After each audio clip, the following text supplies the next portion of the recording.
அப்போ கர்த்தர் நமக்கு ஒரு வாக்கு கொடுத்தாங்க அப்படின்னா அந்த வார்த்தைகளை மறக்காமல் சொல்லி செபிக்க பழகணும்.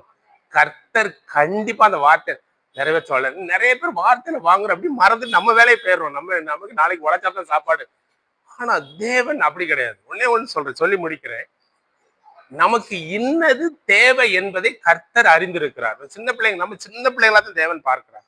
இப்ப சின்ன பிள்ளைங்க எப்ப பார்த்தாலும் அழாம இருந்துச்சு அப்படின்னா அந்த பிள்ளைகளுக்கு எல்லாம் வயிறுல ஃபுல்லா இருக்கு போல. தேவையில்லைன்னா அமைதி என்ன பெற்றோர் என்ன செஞ்சுருவாங்க, கடந்து போயிடுவாங்க. மேக்சிமம் அதான் நடக்கும். சில பெற்றோர் என்னடா பிள்ளைக்கு வயித்த வழியா என்னன்னு சில பெற்றோர்கள் கொஞ்சம் ஊடுருவி பார்ப்பாங்களே தவிர மேக்சிமம் சரி பிள்ளை பாட்டி கொடுத்துருப்பாங்க, ஏதாவது சாப்பாடு ஊட்டிருப்பாங்கன்னு கடந்து போயிடுவாங்க.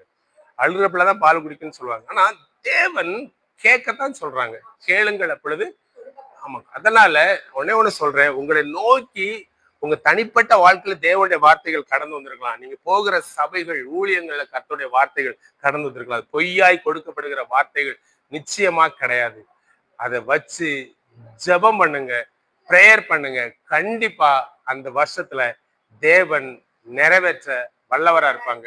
நான் ருசிச்சதுனால சொல்றேன், ருசிக்காத ஏசப்ப நான் பிரசங்கம் பண்றதே கிடையாது. ஏன்னா இது ஒரு தத்துவமே, கிறிஸ்துவ வாழ்க்கை ஒரு யதார்த்தமான வாழ்க்கை. அது ரசித்து ருசித்து நடக்கிற வாழ்க்கையை தவிர